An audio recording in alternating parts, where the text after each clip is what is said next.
Hi guys, welcome to Classic TV Facts and Trivia. Appreciate you being here. Before we get started, I ask you to please subscribe. Thank you very much. Um, Today's video is on some really cool facts. I don't know if they could be. I mean, it's Leave It to Beaver. Can they really be cool? Let's check them out. Some facts about the Leave It to Beaver show. Let's take a look. Many of the episodes were directed by Hugh Beaumont. Hugh was a veteran of the small screen when he was cast in the role of the family patriarch as Ward Cleaver. An actor who began his entertainment career on stage and radio, he began acting in films in 1940 and made the jump to television with a spot in the 1952 show Personal Appearance Theater, as his IMDb credits note. From there, he appeared in dozens of shows before landing the part he would be forever known for in Leave It to Beaver in 1957. But he was more than just an accomplished actor. Beaumont was also working on the other side of the camera throughout the series, serving as a director of 23 episodes.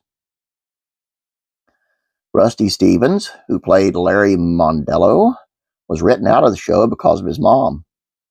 Leave It to Beaver had a good number of minor characters that became almost as well known as the central figures in the sitcom. Most of these roles were played by children and teenagers whose characters were friends and sometimes adversaries of Wally and the Beaver. Perhaps the most well-known among young Beaver's friends was a portly little fellow named Larry Mondello, played by Rusty Stevens. Young Larry was constantly henpecked by his mother, which often worked its way into episode plots. Like many of the other children, the Cleaver boys were pals with Larry, would sometimes talk his friend into getting into mischief, and that would lead to Beaver getting a lecture from Ward Cleaver in the family's den. It was Larry who convinced Beaver to smoke his father's collectible meerschaum pipe in the episode The Pipe, and who also talked the lad into breaking into Principal Cornelia Rayburn's office to see her legendary spanking machine. Though appearing in nearly 70 episodes of the show, he was unceremoniously written out of the series after 1960. Barbara Billingsley, who played June Cleaver in the show, cast some light on the mystery. In an interview before her death, she claimed that Stevens' mother badgered producers so much that they were forced to cancel young Stevens' part in the show. Per Television Academy, she claimed his mother was a problematic stage mom and the crew was tired of dealing with her. The show's pilot did not have Tony Dowd or Hugh Beaumont cast. Years after its first aired, the long-lost Leave It to Beaver pilot was finally unearthed and was shown to a new generation of audiences. Before the episode was rediscovered in the 1980s, it was feared that it was gone forever. The episode titled It's a Small World served as a season 3 episode of Studio 57, a dramatic anthology series, before soon becoming its own show named Leave It to Beaver. The Paley Center for Media reports that the rediscovered show was aired for the first time in 30 years on October 4th of 87 as a special, the new Leave It to Beaver.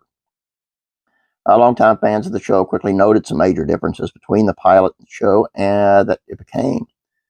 The lack of a laugh track was immediately evident, but perhaps not as much as two missing familiar faces from the show's storied run. You won't find actors Tony Dowd or Hugh Beaumont in the pilot.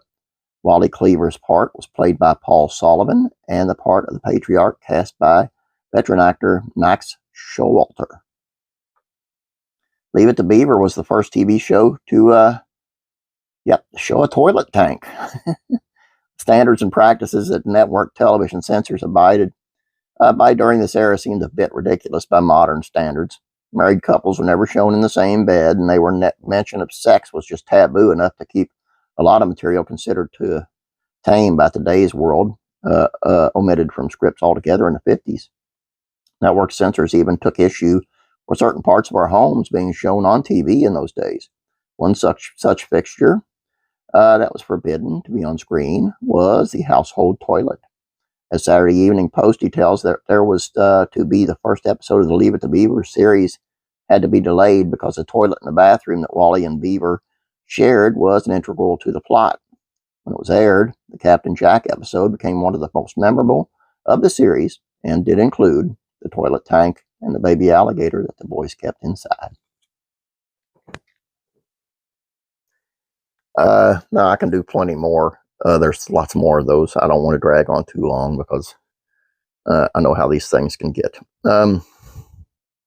So if you want to see part 2 tomorrow, leave it in the comments below saying, give me part 2, and that I will do.